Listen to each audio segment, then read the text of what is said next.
Mole fraction of liquid A and liquid B in vapour phase. Vapour phase में in liquid के mole fraction क्या होंगे? बच्चों ने कहा मतलब, मैंने कहा यह मतलब है। गौर से देखिए, देखिए आपने बच्चों कहा यह हमारा लिक्विड ए है, यह एक सॉल्यूशन है जिसमें लिक्विड ए है और लिक्विड बी है।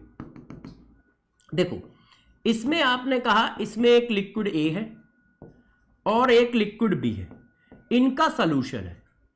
लिक्विड ए का मोल फ्रैक्शन काई ए, लिक्विड बी का मोल फ्रैक्शन काई बी, और दोनों क्या है?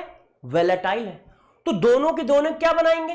वेपर बनाएंगे। ऐसे लिक्विड ए भी वेपर बनाएगा, बी भी वेपर बनाएगा।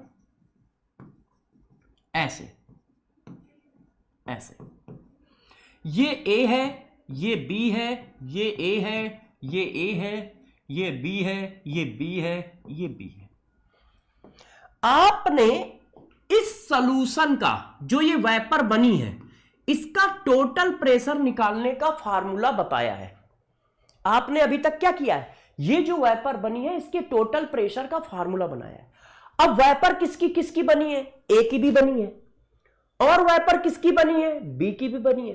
तो कोई ये भी तो कह सकता है कि ये जो वेपर का मिक्सचर आया है, ये जो वेपर का मिक्सचर आया है, इसमें ए वेपर का मोल फ्रैक्शन क्या है, इसमें बी वेपर का मोल फ्रैक्शन क्या है। तो अब हम लोग ये डिस्कस कर रहे हैं। तो पहला पॉइंट, YA और YB है क्या? वो क्या है जरा गौर सुन लो। वो है mole fraction of liquid A and B, liquid B in vapour phase, in vapour phase. क्या ये बात सबको समझ में आई? यदि सबको समझ में आई है तो जल्दी से यस या नो छाप दो कि वेपर फेज में इनके मोल फ्रैक्शन है।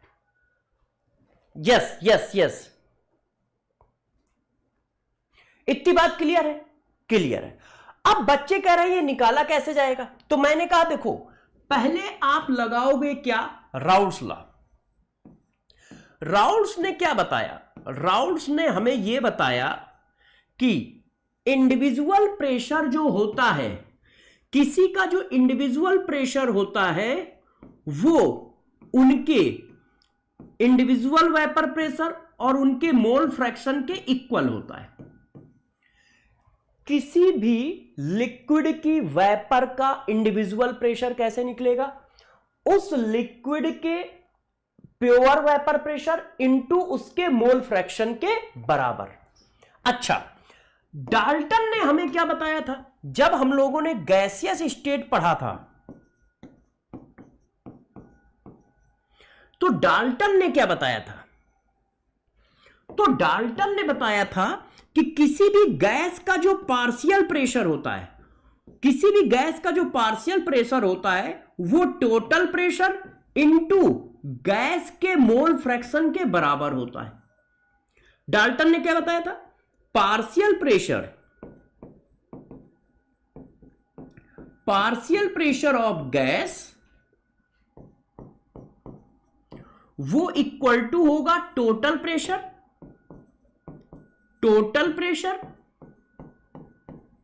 Into mole fraction of gas. अब गौर से समझिए, यहां पर गैस किससे रिप्लेस हो रही है? वेपर से। तो पार्शियल प्रेशर ऑफ गैस तो वेपर प्रेशर ऑफ ए। तो ये देखो इसकी जगह आ गया ये टोटल प्रेशर कितना निकाला? पीटी। और मोल फ्रैक्शन ऑफ गैस का मतलब क्या है? मोल फ्रैक्शन ऑफ गैस का मतलब है mole fraction of vapour of A, क्योंकि वेपर को ही तो गैस बोल रहे हो। Mole fraction of vapour of A. अब गौर से समझिएगा सारे बच्चे, ये क्या है? ए लिक्विड की वेपर का प्रेशर। ये क्या है?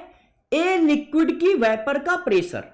ये राउल्स लॉ के मेथड से निकाला गया है, ये डाल्टन लॉ के मेथड से निकाला गया है, मगर दोनों ने सेम लिक्विड का वेपर प्रेशर निकाला है। मतलब कुछ इस तरह से, मैंने वेपर प्रेशर निकाला, आपने वेपर प्रेशर निकाला, मगर मैंने किसी दूसरे कॉन्सेप्ट से निकाला, तुमने किसी दूसरे कॉन्सेप्ट से निकाला, मगर प्रभु आंसर तो सेम ही आएगा ना, आंसर तो अलग अलग नहीं आ सकता।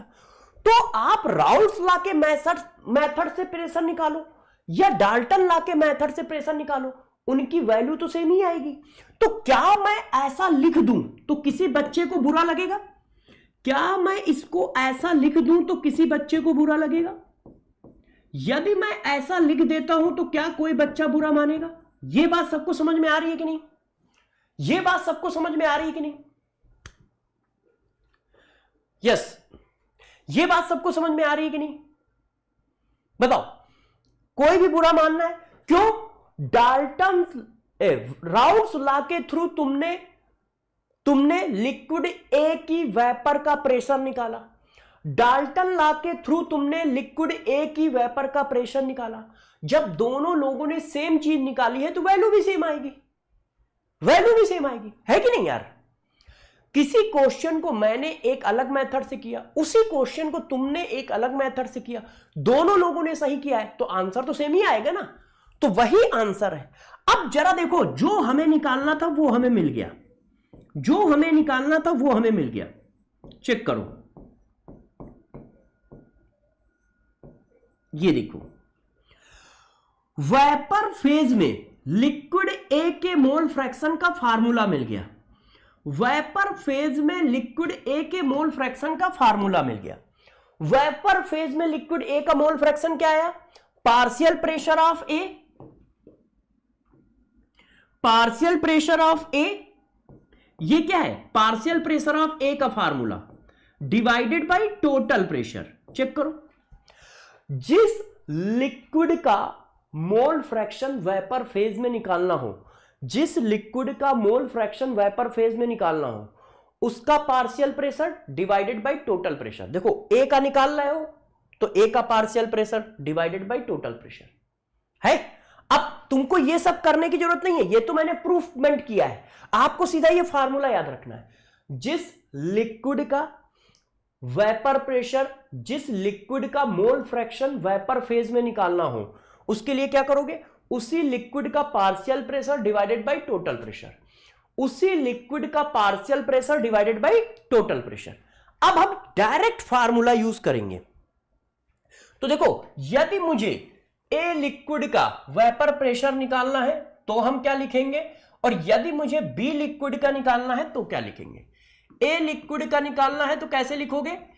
ए लिक्विड का mole fraction in vapour phase, तो ए का partial pressure divided by total pressure. Partial pressure का फार्मूला क्या होता है? पीए नॉट काई ए। टोटल प्रेशर का फार्मूला क्या होता है? पीए नॉट काई ए प्लस पीबी नॉट काई बी। अच्छा, मान लो मैं बी लिक्विड का निकालूं, बी लिक्विड का mole fraction in vapour phase, तो क्या लिखोगे? Partial pressure of B upon total pressure. अब पार्शियल प्रेशर ऑफ बी क्या होता है? ये। टोटल प्रेशर क्या होता है? ये। क्लियर है? सारे बच्चे बताएं कि यह बात क्लियर है।